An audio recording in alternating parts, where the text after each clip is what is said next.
Dear audience, আসসালামু আলাইকুম, welcome to my new video. আজকে যে মেডিসিন সম্পর্কে রিভিউ করব তা পুরুষদের খুবই দরকারি মেডিসিন, যার নাম হচ্ছে ইউরোমেক্স 0.4 mcg।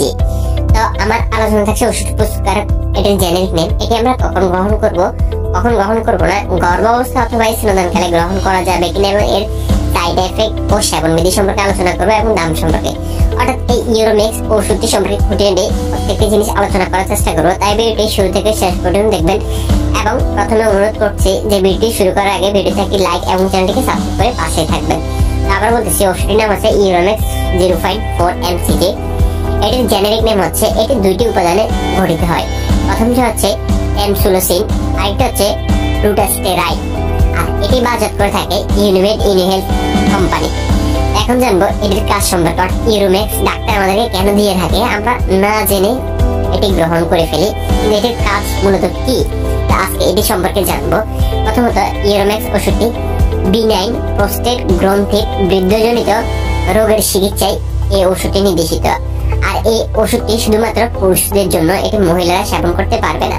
আর এই বিনাইন প্রোস্টেট গ্রন্থিটা কি আসলে, মূলত এটি জানার চেষ্টা করি। প্রথমে এই বিনাইন প্রোস্টেটটা হচ্ছে এমন একটি গ্রন্থি যা বৃদ্ধি পেলে কি কি সমস্যা হতে পারে, তা হলো যেমন প্রস্রাব ঘন ঘন হয়। অর্থাৎ এই গ্রন্থি যদি বৃদ্ধি পায় তাহলে আমাদের প্রস্রাব অনেক ঘন ঘন হয়। আমরা ডাক্তারের কাছে গিয়ে বলি আমাদের প্রস্রাব অনেক ঘন হয়, প্রস্রাবে জ্বালা পড়া হয় অনেক বেশি, অনেক বাদামি রঙের প্রস্রাব হয়, অর্থাৎ অনেক হলুদ বাদামি রঙের। বীর্যতে নানা প্রকার সমস্যা দেখা দিতে পারে। আর এই সকল সমস্যা থেকে বাঁচতে এই ইউরোমেক্স 0.4 mcg ওষুধটি আমরা গ্রহণ করে থাকি অথবা ডাক্তার আমাদেরকে দিয়ে থাকে। আরো কিছু কারণ এই ইউরোমেক্স ওষুধটি খাওয়া যাবে, যেমন প্রস্রাবের ধারা শুরু হওয়া, প্রচন্ড বেগ সত্ত্বেও প্রস্রাবের নির্গমন শুরু হতে দেরি হওয়া। অর্থাৎ প্রস্রাব অনেক জোরে ধরে, কিন্তু যখন প্রস্রাব করতে বসে তখন আস্তে আস্তে আসে। প্রচন্ড বেগ থাকা সত্ত্বেও তৎক্ষণাৎ প্রস্রাব করতে না পারলে খানিকটা প্রস্রাব বেরিয়ে এসে কাপড় চোপড় ভিজে যায় প্রস্রাবের পর। অর্থাৎ অনেক সময় দেখা যায় আমাদের অনেক জোরে প্রস্রাব ধরে, এই প্রস্রাবটা আটকানো যায় না, মানে প্রস্রাব করে ফেলে। তখন হয় কি, সামান্য একটু কাপড় চোপড়ে লেগে যায়।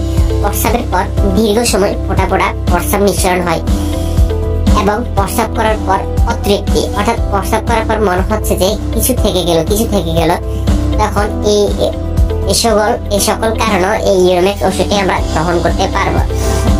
অর্থাৎ যাদের সাথে এই সমস্যাগুলো হয়ে থাকে, উপরোক্ত যে সমস্যাগুলোর কথা বলেছি, যদি এই সমস্যাগুলো থেকে থাকে তারা এই ওষুধটি ডাক্তার পরামর্শ নিয়ে অবশ্যই গ্রহণ করতে পারবেন। তো ইউরোমেক্স এই ওষুধটির মাত্র সেবনবিধি কিরকম হবে তা এখন বলবো। আর তা জানার আগে আপনাদের কাছে ছোট্ট একটি রিকোয়েস্ট, যারা ভিডিও দেখতেছেন এখনো চ্যানেলটিকে সাবস্ক্রাইব করেন, প্লিজ সাবস্ক্রাইব করে ফেলুন। আর যারা অলরেডি সাবস্ক্রাইব করেছেন তাদেরকে অসংখ্য ধন্যবাদ। আসলে আপনারা সাবস্ক্রাইব করেছেন বলেই নতুন ভিডিও করার অনুপ্রেরণা পাই। তো প্লিজ যারা এখনো সাবস্ক্রাইব করেননি করে ফেলুন। এটির মাত্র সেবনবিধি হচ্ছে প্রতিদিন রাত্রে একটি ক্যাপসুল সেবন করতে হবে ভরা পেটে। আর এটি যেহেতু পুরুষের ওষুধ, তাই নারীরা এটি গ্রহণ করতে পারবেন না। আর এই ইউরোমেক্স ওষুধের সাইড এফেক্ট হচ্ছে পিঠে ব্যথা, নিদ্রা লঘুতা, অর্থাৎ নিদ্রা কম, দুর্বলতা, সর্দি, এগুলো হতে পারে সাধারণত, কিন্তু এই সাইড এফেক্ট গুলো সকলের ক্ষেত্রে নাও হতে পারে। এই ওষুধটির দাম হচ্ছে 10 টাকা। এই ইউরোমেক্স মেডিসিন সম্পর্কে এই পর্যন্ত থাকলো। পরবর্তী কোন মেডিসিন সম্পর্কে রিভিউ করবো তা কমেন্ট বক্সের মাধ্যমে জানিয়ে দিবেন। চেষ্টা করবো আপনার ওই মেডিসিন সম্পর্কে রিভিউ দেওয়ার জন্য। তো সকলে হেলথ বিষয়ক যে কোনো ভিডিও পেতে অবশ্যই চ্যানেলটাকে সাবস্ক্রাইব করে পাশে থাকবেন। সবাই ভালো থাকবেন, সুস্থ থাকবেন। আল্লাহ।